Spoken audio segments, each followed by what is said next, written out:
Up here in Steamboat, and this is kind of the calm before the storm for Run Rabbit. Give you a quick look at the house we're in. So we got a nice living room, little patio, some bedrooms down there.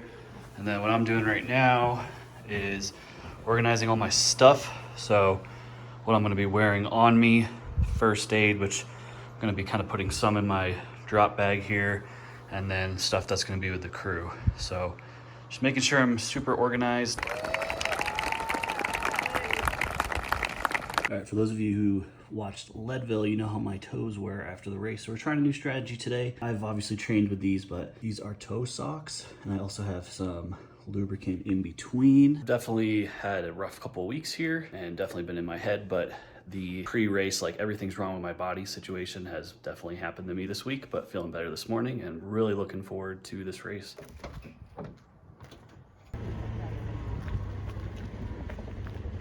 Here at the start line there. So first up today is headed up Mount Warner behind me, and then we got a ton more climbing after that, but yeah, looking forward to first Run Rabbit 100. Place is kind of up the road.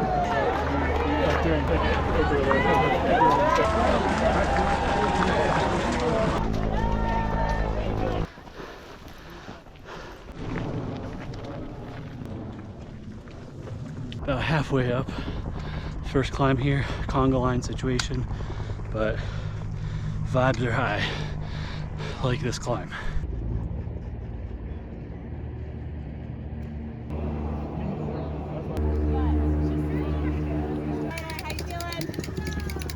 Go, Mickey! We love you!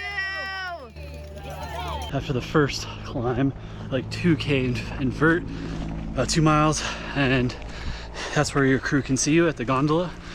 Now headed up to the next lift, and then one more climb before we top out this first one.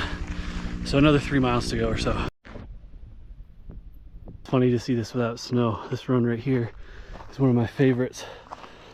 With all the blades in the winter. Through the first aid, Mount Warner, back on the backside of Steamboat here. Also my favorite area. Whole of Steamboat on this side is my favorite, but hopefully now less conga lining and more running. Those first 4 miles were not a lot of running. Just cruising along here. Finally opened up. Got a great partner. Been running with Kieran, and yeah, working way down to Fish Creek Falls.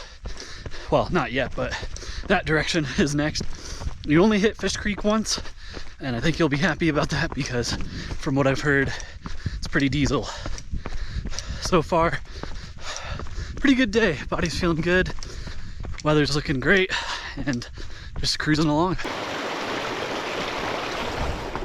Officially working our way down to Fish Creek Falls. 12:42 mile, love to see it. And this will be the first and only time you go down here. It was well signed. I didn't get a picture because, you know, I'm running, but I can't really miss it. And then, so we'll go down to the falls, come back up. This is quite a big climb. So yeah, take advantage of the runnable terrain, which I'm about to do right now.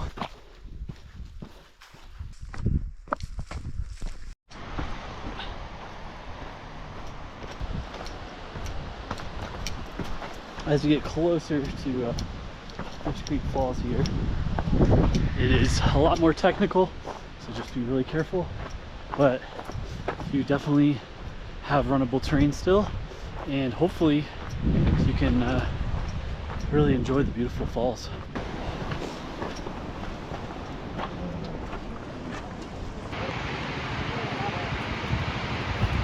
Let's go, Mickey! Woo-hoo! Good job! Good job!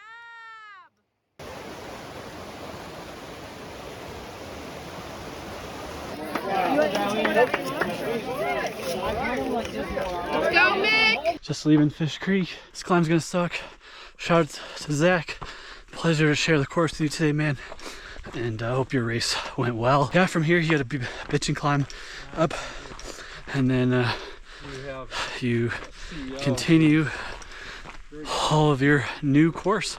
It's about 5 miles and 3,000 feet of vert here. The run is definitely spaced out, but the pros are starting in like 10 minutes. So there's a high chance, depending on where you are and how fast they're moving, that you'll see them at some point on this Fish Creek section. One of my favorite pastimes, makes me look like a wild animal, is dipping my head in creeks or rivers, especially with the cold water. It feels so nice. It was great to see Jackie and Keelan at that aid station, but now I have a 50K plus on my own, which for those of you at home, that's like 33 miles plus 2, plus probably 34. So this will be a true test of where we're at. Look who we got this year again. We got Mickey on the course. We're finally some runnable terrain here. So yeah, I had this whole speech about being alone for 50K. Got some great company here, super pumped. And yeah, you can see it's beautiful. Just leaving Long Lake. I've been given some great course beta by Tom. Shout out to you and your son. So what he said, that's what he said, is 6 miles of rollers and then yeah, down into town. Feeling good, drank too much Coke, but all good.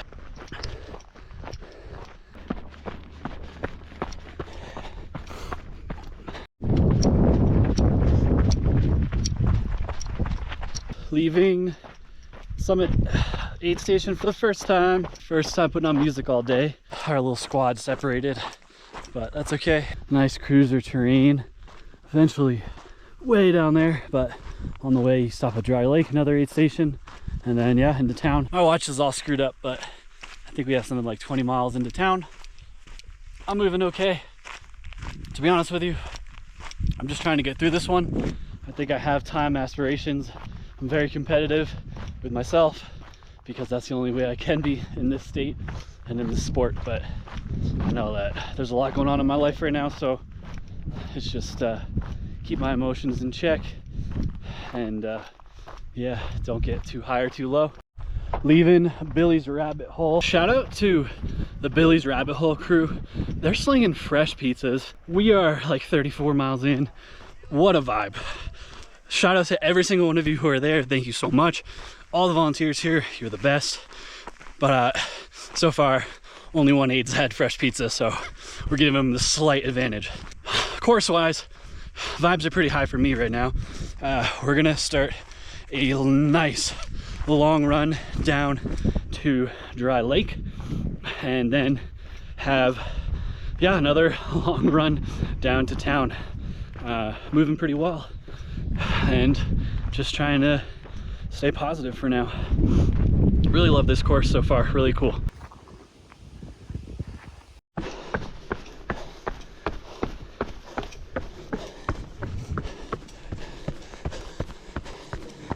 Superficial time, but I was a little bummed the trees aren't turning.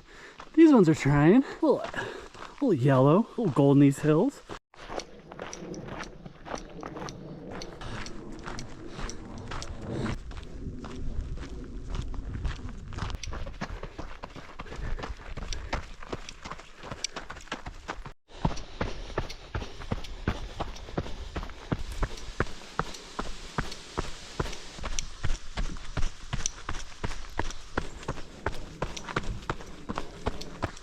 Looks like trash on this camera. There it is. You can't ignore that.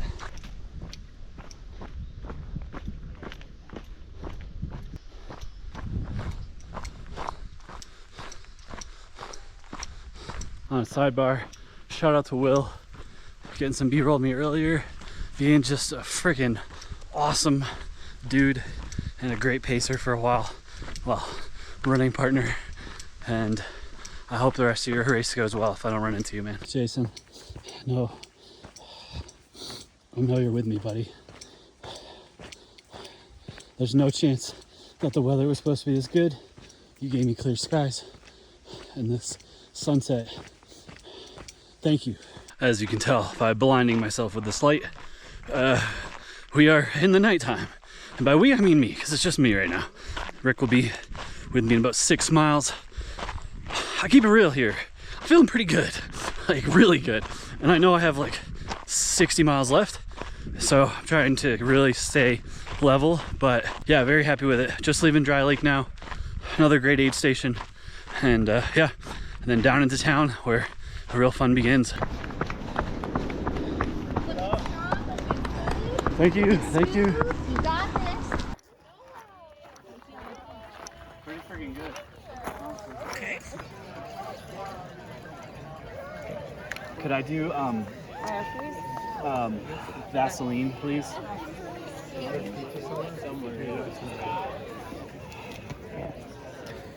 caked in dirt and the color of his feet. They don't hurt, they're just really like, they're jumping. Yep, that's okay. I just don't want to hurt you. How's that, DC? Fire. Thank you to everyone who's here. The end. Bye. Okay, let's go. Obviously, not much to show right now. They're just grinding away.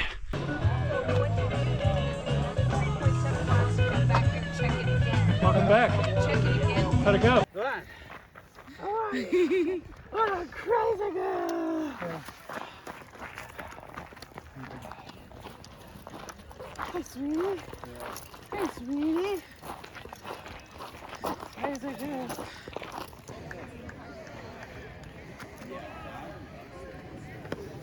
We're not doing comedy now? Alright. Great.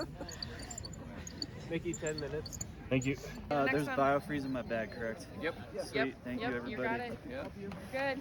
You got this. Let's go. Thank you. Thank you. Alright, I can't do that.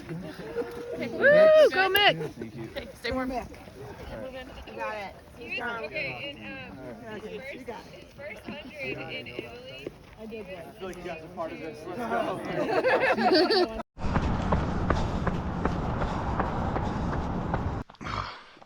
Through the night, leaving Philly's rabbit hole. That climb from Dry Lake to here was so awful, so difficult, but it's done, and so is the majority of the climbing. I sound like the dude from Malcolm in the Middle with my breath, but moving. 30-hour finish out the window, but just gotta keep grinding here. So from here you just retrace your steps basically back to Summit Lake. Well, this sucks ass. I can't take deep breaths, and it's really tough to run when you can't take a deep breath. So for some reason I can't. I need an inhaler really bad right now, and so now I'm just walking and really disheartened. I'm pretty sure I'll still finish, but I went from like awesome race through 70 miles to the wheels falling off in the last 30 here, and it's just such a bummer. I was really prepared and in shape, and it's just race day. Some random stuff happens and just blows. Not that anybody cares when I finish, it's just stuff I put on myself, but it still is just really disheartening to end this way. Hopefully it goes away, but I'm not very confident. I haven't checked in quite some time, but I'm almost at Mount Werner. You can hear my labored breathing. I haven't been able to take a full breath since Dry Lake, mile 70. Been brutal, but I don't quit. So I'm gonna finish this thing, as ugly as it may be. It's always the crappy part about race days, like, you know, you put in all this work and things can just go wrong. And that was just how this day shaped up. I was feeling great, honestly, through mile 70, on par to finish 28 hours, and then the wheels just came off the bus. But gonna finish strong, and that's all that counts. Leaving Mount Werner, headed down into town. Steep 6 miles. That's all we got.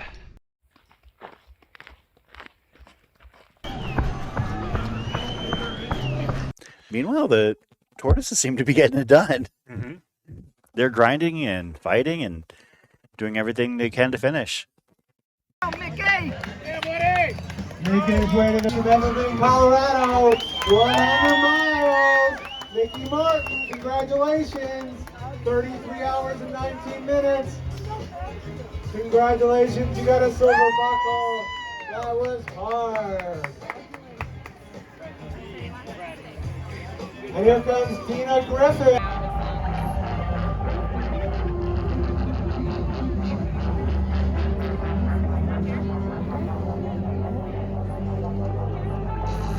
Sitting here at home 2 days post Run Rabbit. Obviously during the night and towards the end there stopped filming, but just want to kind of fill you in on what was going on. Rick killed it. Brought me into dry lake the second time. I was about 70 miles in, and after that there's apparently a notorious climb, the hardest on the course, called Grouse, that I just didn't know about, and really lulled you to sleep. The first like maybe mile is kind of flat, runnable, really nice. You're like pumped, and then it just turns into very straight up technical, almost class 3 in sections, and incredibly difficult. The cold is something I never thought I would even consider dealing with. I obviously was prepared with enough layers and what have you, but it was a very wet cold, very high humidity for Colorado at least. And I think what started to happen at this point of the race was I was picking up moisture in my lungs and not really realizing it, paired with the dust that had already been sitting in there for hours on end. This is at least my guess. And breathing became very difficult. I couldn't take deep breaths. I'm still kind of struggling a bit for a deep breath because you can hear in my voice, it just sounds bad. But anyway, it was a really brutal climb. I kept thinking that I was seeing stars, and it was just headlamps higher and higher and higher up this climb. I couldn't run because I was genuinely afraid of having like an asthma attack and not being able to breathe at all. So I suffered through onto Summit Lake, where I hoped that there would be like a legit EMT, someone would have an inhaler, and that would kind of solve the problem. I sat down with them, and they basically said, listen, we can't really give you much medicine-wise. We can heal a wound or whatever, but you can tap out of the race. And it was right around like, I think 8:15, so I was definitely behind schedule to finish sub 30, which was my goal. But I knew math-wise, like I could literally walk the rest of the way. Yeah, so I left that aid station and just kind of did my best to run. Running is not even a term that I would say was used much. I tried, but my heart rate was fine, which was interesting, but I just couldn't breathe. And especially on climbs, I would be sucking air so much that I'd have to stop and like hunch over to just get oxygen into my system.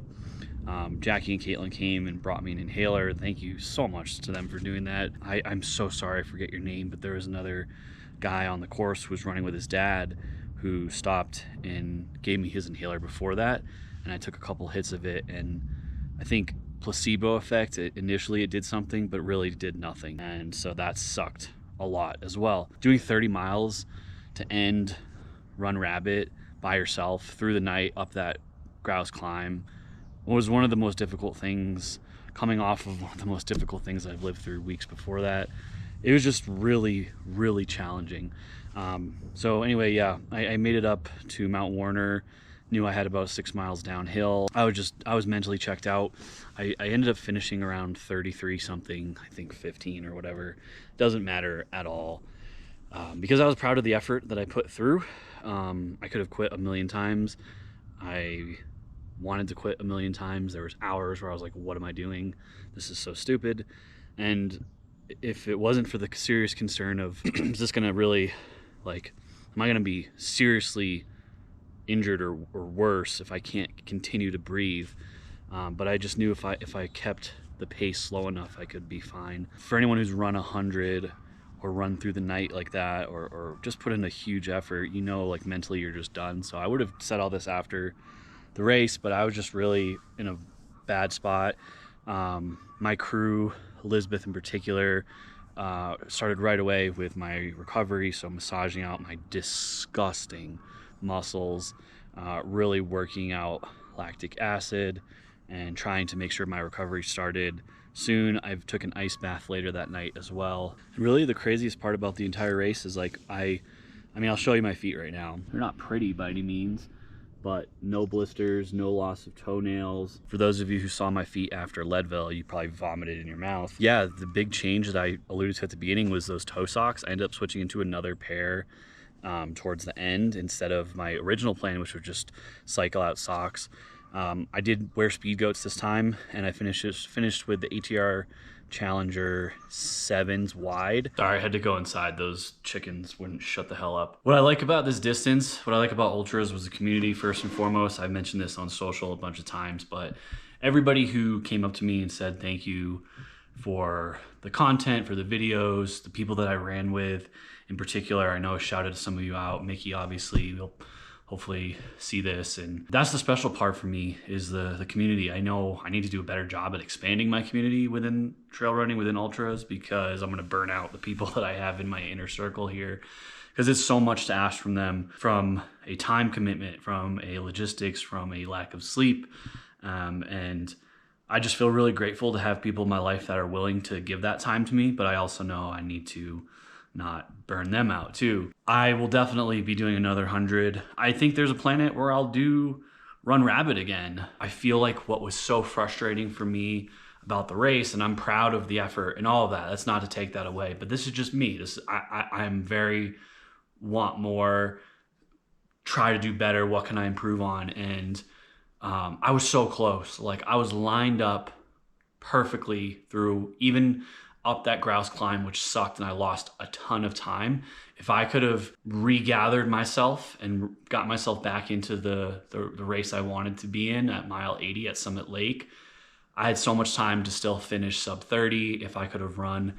But obviously that's not the case, and that's the tough part about anything, a marathon, a half marathon, an ultra, 100. You can put in all this time to prepare, be in better shape, be mentally stronger, and life just happens. So for me, it was 2-3 weeks before going through one of the most difficult accidents and experiences of my life, and then bringing that emotion into this race where the dust or a panic attack or the cold or whatever all combined to just shut my lungs down. I hope that this vlog gave you a better idea as to what to expect with Run Rabbit. For me personally, I only have 2 years, not even, of experience of ultras, of 100s. This is my second. To compare it to Leadville, this is way harder. The cutoffs in Leadville are obviously, they speak for themselves, but this course, when you were able to run, it was downhills, and so you're wrecking your quads. There's very little flat on this course, and so that was just extremely challenging. Overall, thank you to the volunteers, to the entire crew who put this race on, to the race director, to everyone in my life who was cheering along, to all you guys who are following along on social. I had a great time, even though, you know, the last couple hours mentally I was done. I just had such a great experience in this race and was really proud of myself. The weather worked out perfectly as well. If I had any feedback for those looking to run Rabbit as your first 100, maybe don't choose this one. It's a very challenging race. I don't know the exact stats, but I know that a lot of hares dropped out. So a hare, for anybody who doesn't know, is a sub 30 finisher. They start 4 hours later than tortoises, who get 36 hours. But I'm proud of everybody who finished this race. I'm proud of anyone, frankly, who finishes 100, because I don't care what your time is. I'm not an elitist. I'm obviously not a fast runner, but I know how hard it is, whether you're by yourself or with a pacer or whatever, how much mental strength, how much physical strength, how much discipline, how much patience it takes to finish one of these. And so if you've ever run this race, let me know what your experience was in the race in the comments below. Thanks for hanging along. I know this one's a little different than the Leadville one. I wanted this to be more vlog style. I'm really, really excited to keep building off of this little base that I have and just add bricks to it, and every single day build towards bigger goals. So yeah, that's gonna wrap up my vlog here on Run Rabbit Run 100 from the perspective of a fairly new trail runner from the perspective of someone who ran the Tortoise. Yeah, let me know if you have any questions I didn't address about the course, about what I wore. I mean, gear-wise, it's pretty similar to what I wore for Leadville, so I'll link that video here. Be prepared for a lot of climbing, be patient in the conga lines. I'll just kind of end on this. If you're new to ultra running, to trail running, to 100s, like, you're gonna be in conga lines. You're gonna have to hold back.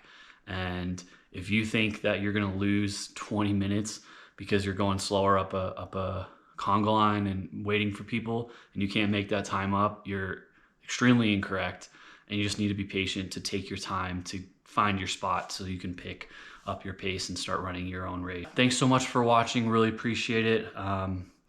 And as always, we'll see you guys on the next adventure.